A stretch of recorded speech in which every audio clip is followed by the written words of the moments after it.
सबको पैसे की इंपॉर्टेंस तो पता है। क्या आप में से कोई भी है जो डेली उठ करके सुबह अपने पैसे को आग लगाता है? कोई नहीं है। पैसे की वैल्यू हमको पता है।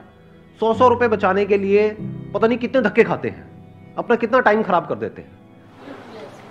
पैसे की वैल्यू हम सबको पता है, वो किसी को भी सिखाने की जरूरत नहीं है। टाइम की वैल्यू हमको पता ही नहीं है।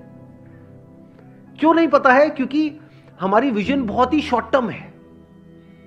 अगर विजन लॉन्ग टर्म हो जाए तो हम समझ सकते हैं कि एक्चुअल में हमारे लिए टाइम की क्या वैल्यू है। जैसे आज अगर आप स्टूडेंट हो, मान लो पढ़ाई कर रहे हो, तो आज एक्चुअल में अभी स्टेज में आपके लिए टाइम की क्या वैल्यू है? कुछ भी नहीं है।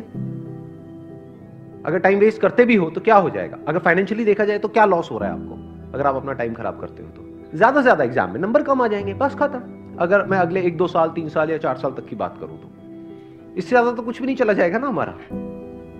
लेकिन अगर इसी विजन को हम लॉन्ग टर्म कर दें कि आज जो आप टाइम खराब कर रहे हो उसकी वजह से अगले 10 साल में या 20 साल में आपको कितने का नुकसान होने वाला है। 10 साल बाद आप में से कितने लोग हैं जो फाइनेंशियली अच्छा पैसा कमाना चाहते हैं? सारे ही चाहते हैं। अच्छे पैसे की डेफिनेशन क्या है आज के टाइम में? क्या 5,000 रुपए महीना अच्छा पैसा है?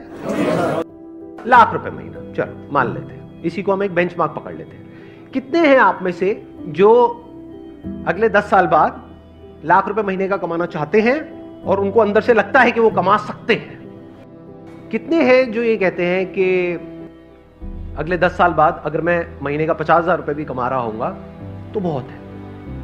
कितने ऐसे हैं जो कहते हैं कि अगले 10 साल बाद अगर मेरे को 20,000 रुपए महीने का भी आ जाए? 10 साल बाद की बात हो रही है, तब तक इन्फ्लेशन भी बढ़ चुकी होगी, महंगाई बढ़ चुकी होगी, हर चीज महंगी हो चुकी होगी।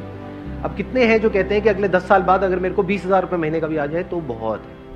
कोई नहीं चाहता। सब अंदर से क्या चाहते हैं कि लाख रुपए महीने का है। बट कड़वा सच क्या है? बेस्ड अपॉन स्टैटिस्टिक्स कि हमें पता है कि कितने लोग कितना कमाते हैं, उसके बेस पे अगर हम एक सेग्रीगेशन करें कि इंडिया में कितने लोग हैं, किस किस तरह के हैं और कितना कितना कमाते हैं, कैसे कमाते हैं, तो एक रियलिटी क्या है यहां पर? अभी 90% लोगों ने अपने हाथ उठाए कि हम 1 लाख या उससे ज्यादा कमाना चाहते हैं और कमा सकते हैं, हम डिजर्व करते हैं। बट क्या एक्चुअल में 90% लोग 10 साल बाद लाख रुपए महीने का कमा रहे होंगे? रियलिटी क्या है कि यहां पर जितने लोग बैठे हैं उसमें से 90% ने अपने हाथ ऊपर करे थे कि वो 1 लाख रुपए कमा रहे होंगे। रियलिटी क्या है? 10 से 20% ऐसे लोग होंगे जिनका ये ड्रीम अचीव होगा, ड्रीम पूरा होगा, बाकियों का ये सपना ही रह जाएगा। जो डिजर्व करेगा वो आएगा। अब डिजर्विंग कैसे बनते हो आप? क्या एकदम से बन जाते हो, ओवरनाइट बन जाते हो कि रात को सोए और सुबह उठे एकदम से डिजर्विंग हो गए? ऐसा होता है? कैसे बनते हैं डिजर्विंग? कि अगले 10 साल में जो आप करने वाले हो वो डिसाइड करेगा कि आप डिजर्विंग हो या नहीं हो। क्या करने वाले हो मतलब अपने टाइम को कैसे यूज करने वाले हो। कि अगले 10 साल में आप अपना जो टाइम है, जो लिमिटेड है आपके पास में, जो 10 साल है, ये एक तरीके से क्या हुआ, जैसे बिजनेस करते हैं तो एक अमाउंट होती है, एक कैपिटल होता है जिससे हम बिजनेस को शुरू करते हैं, तो ये कैपिटल हो गया। इसको कैसे इन्वेस्ट करते हो, कहां इन्वेस्ट करते हो?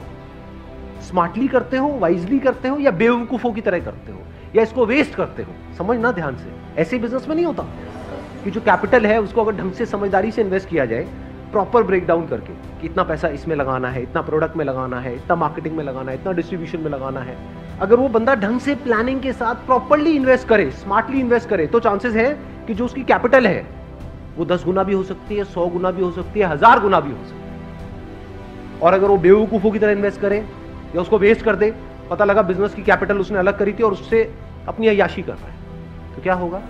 जीरो।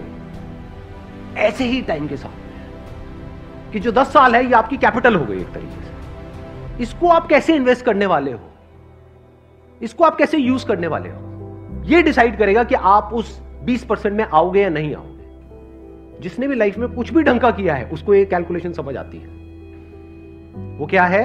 उसके लिए टाइम की वैल्यू पैसे की वैल्यू से बहुत ज्यादा है। क्योंकि अगर पैसा चला भी जाता है तो टाइम से आप वापस से पैसे को अर्न कर सकते हो, लेकिन अगर टाइम चला गया तो कितना भी पैसा खर्च कर लो, जो टाइम गया सो गया, वो वापस नहीं आने वाला।